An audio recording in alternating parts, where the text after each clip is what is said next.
Well, this is Phil Powell from the Kelley School of Business. We have the distinct and honorable pleasure of a very special guest today, Governor Holcomb. Governor, it is a pleasure to have you on the ROI Podcast. Well, great to be with you, Phil. Thank you. Love to talk about the return on Indiana. There we go. Return on Indiana. That should be our title. We're here today to talk about this burgeoning high-tech explosion in some ways, this renaissance that we're seeing here around the state, but really around the Indianapolis region. You know, I run into more and more people from San Francisco, almost tripping over them. Mm-hmm.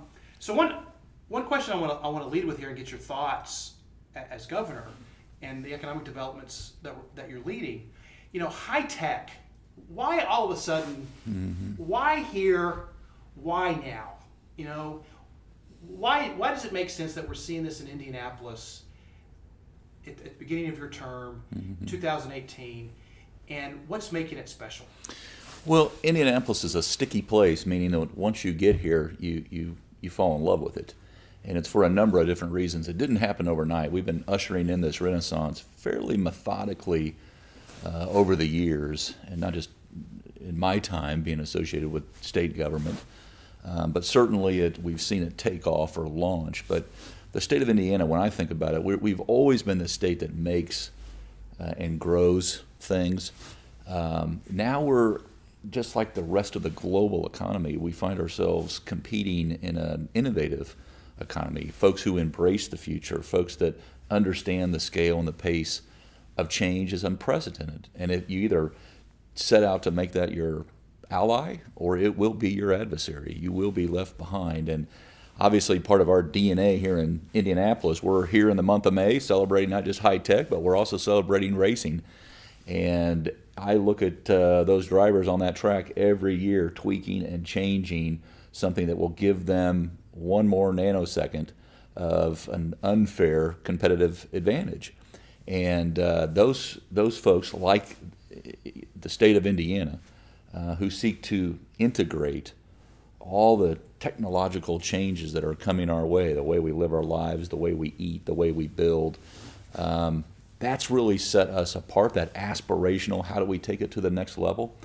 And when you think, again, about being here in the state of Indiana, number one per capita in the country in terms of manufacturing, it's always the what's next that's the most important. And we have sought to, through partnerships, the state government, we have sought to set the table, make this a very attractive place to not just invest, but to grow. And what I mean by setting the table is we are a alluring place in terms of our tax climate, in terms of our regulatory climate, very predictable.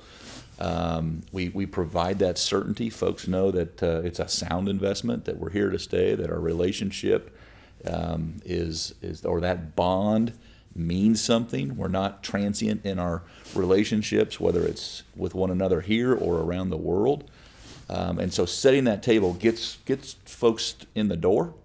And then what comes from that, those relationships that we build, has really led us to this place of prominence in terms of being a hub in the American market. I always talk about, we're right in the center of it all. We're right in the middle of the country, the heart of the heartland. We're not the coast or the fringe, but we're right in the middle, connected to all places, coast to coast.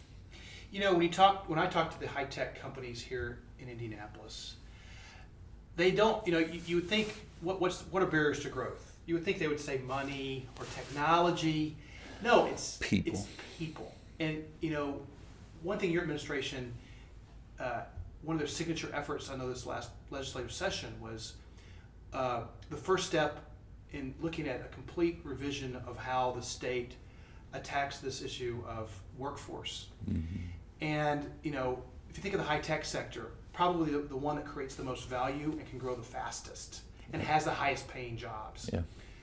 Can you briefly give us your 3-year vision on the workforce side, and then how do you see high tech specifically benefiting, and what are some of the changes that target that sector? Benefiting maybe the most in terms of, when you think about the boxes you have to check to compete and win in the global marketplace, of course you have to check the economy box. You have to make sure you're a sound place to invest. Of course, you have to have the infrastructure in place to connect with all places around the world and around the country and to one another.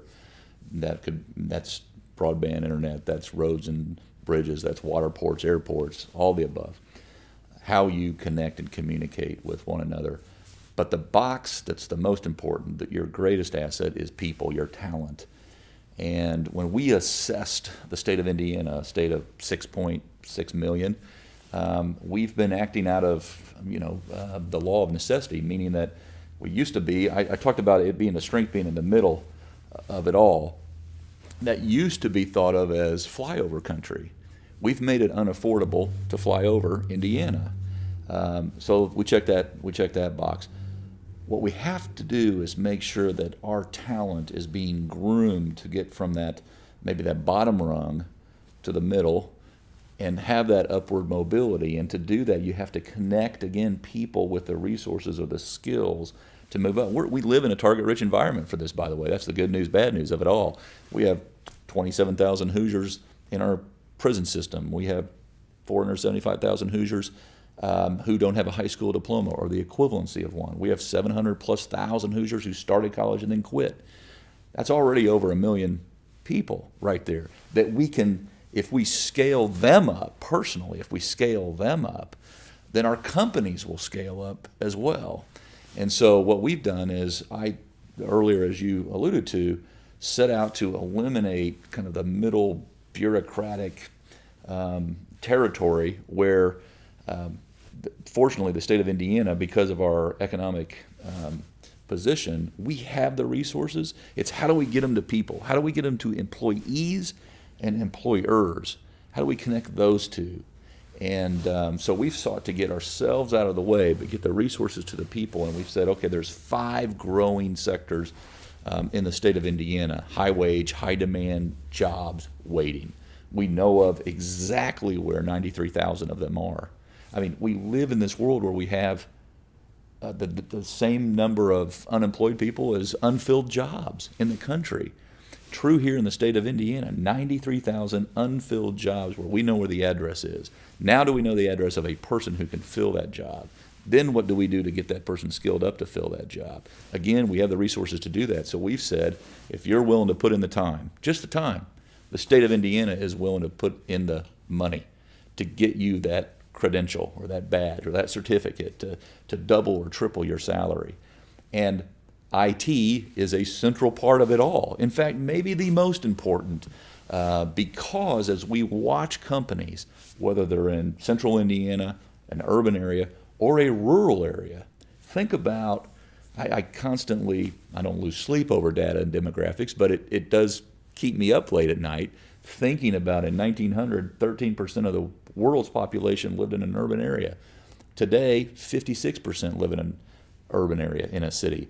By 2050, if we stay on this current trajectory or trend, it'll be 70% in a city. So what does that mean to the rural parts of our state or the rural parts of our country? How do we connect? How do we keep those areas vibrant? It is the education and skilling up. It's having those resources personally to meet those jobs that artificial intelligence hasn't even told us what they're going to be in 10 years.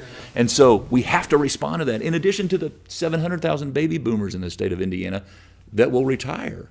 How do we fill those jobs? And so matching those million that are there right now with the million jobs that we'll have to fill over the next decade, not to mention all the other jobs that will be created, again, that we don't know of what they are right now, but folks who are in kindergarten, first grade, we better be prepared to skill them up lifelong. So, and that, if you look at, as I'm an economist, if you look at the region, you go, wow, this talent thing could be a real bottleneck. We're attacking it. Sure. It takes a long time. But obviously, emphasis is bullish on Indiana. Yeah. And you were part of this great announcement of this new training center. Can you take us into the deal? Tell us about this deal, getting there, and what were you hearing from Emphasis about their perceptions of their opportunities here in the state of Indiana? Well, and they represent exactly the other area that we need to improve on, and that is attracting talent from outside of our state borders, be it other states or other countries. Emphasis is doing that right now, bringing folks in, hiring folks, not just from our world-class. Indiana is second to none in terms of our world-class university, private and public colleges network. And so we have those direct pipelines, but they're employing folks from all over the world, all over the country. This was something that started with a series of questions, our relationship with Emphasis, in terms of, that it's often said that the world is run by those who show up. Like, you got to show up. And then shortly thereafter, you got to back it up. And so we were quick to get over to India and introduce ourselves, share the Indiana success story, and say, I know in the Midwest we're known for our modesty, but we're also a very proud lot.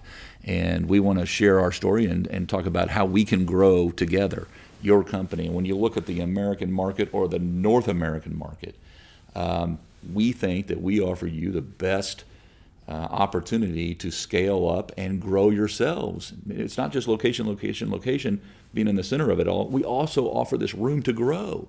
Very important to companies who are looking to scale up as compared to some of our friendly competition, right, surrounding us. And so we really pop off the map in terms of having that room to grow. Emphasis saw that. They saw our talent pipelines. They saw the room to grow. We developed relationships. We constantly sought to cultivate. We asked the questions, why not Indiana? Why not Indianapolis? Look at what we have to offer. Look at what our relationship mutually means for both of us as we together seek to determine what our destinies will be. And so it was really a match made in heaven when it comes right down to it, because we both said we're embracing the future challenges as opportunities to solve problems, to improve quality of place, to improve quality of life. We'll do that through technology, or else we'll be left behind. I know that you've been clocking a lot of miles here recently, and I think you're about to head off to a trip. Talk about your goals as you travel abroad and you go to places that maybe other governors haven't gone to. Right. And if you could bring that back to how that will help, either directly or indirectly, the high-tech sector here flourish in Indiana. I talk a lot about Indiana as the state of pioneers, and that is not looking back. That is looking into new frontiers, and not just exploring, but developing those new frontiers. And so, again, you have to show up first. You can't negotiate every deal from standing on Hoosier soil. It works both ways. It has to be a win-win relationship. And in terms of exploring new territory, the world gets smaller and smaller and smaller by the day. Time goes faster and faster and faster, and the quicker we can get to solving problems. We're not left with any of the easy problems to solve, by the way. They're the hardest of all. But fortunately, because we can partner, you can build a product in Indiana using research and development from Melbourne, tapping into the latest and greatest from New Delhi, all at the same time. I mean, real time. You can be interconnected and producing products right here in the state of Indiana, and that's an exciting endeavor in terms of that business-to-business relationship. It's also, I call it G to G, government to government, not just business to business, but government to government. So marrying two places of that have a mutual goal, but offer that certainty and offer that predictability, and then in addition to that, people to people. So we also seek in every trip I go to, whether it's Budapest or Bangalore, we seek to foster cultural exchanges as well. And the latest is I just returned from Jerusalem, and we extended the invitation to bring back some antiquities, some artifacts here to the state of Indiana that otherwise, had I not gone and been invited to come inside the Rockefeller Museum and see the very facility that housed the Dead Sea Scrolls, we wouldn't have that opportunity. Or invite folks from Israel, a country that's 60% desert, a quarter the size of the state of Indiana. Invite some of their elementary and high school students to come over and work with our FFA, our Future Farmers of America. 67,000 will descend on the state of Indiana for 9 years straight, and then hopefully beyond that. But integrating this innovation nation, Israel, one of the powerhouses in the world, with one of the powerhouses in terms of production and manufacturing, Indiana. They're 1/4 the size of the state of Indiana. And again, 60%. We're 83% farm and forest. What happens when you marry those two? Good things come. But you have to show up first and foremost. And then you have to agree on what is it exactly we want to accomplish here. And it always comes down to what comes out of it at the end of the day. Are we improving quality of life? Are we improving, for both of us, quality of place?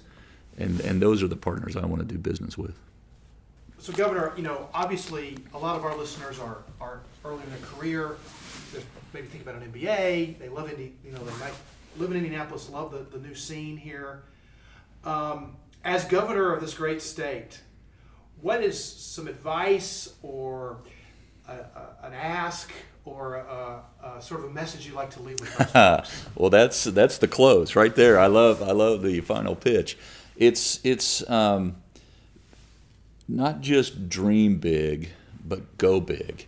I mean, we take the state of Indiana global, and we don't just think inside our own border or our own municipality, the lines. In fact, we ignore the lines, to be quite frank. And so I would say think big, go big. Indiana wants you to do it here. You can do it here, and I think faster and bigger than anywhere that I compete with. Never settle. It's thinking big that will get us to those final solutions faster, and get engaged now. And what I mean by that is, as you're learning, also be doing, applying that education or that training or that retraining, and so that the passport that you hold of life, when you're going from place to place or experience to experience, how is it building on top of each other? And then making sure that at the end of the day, that transition isn't abrupt, because it's just seamless. That transition, it's one constant improvement of not just your life, but everything you touch.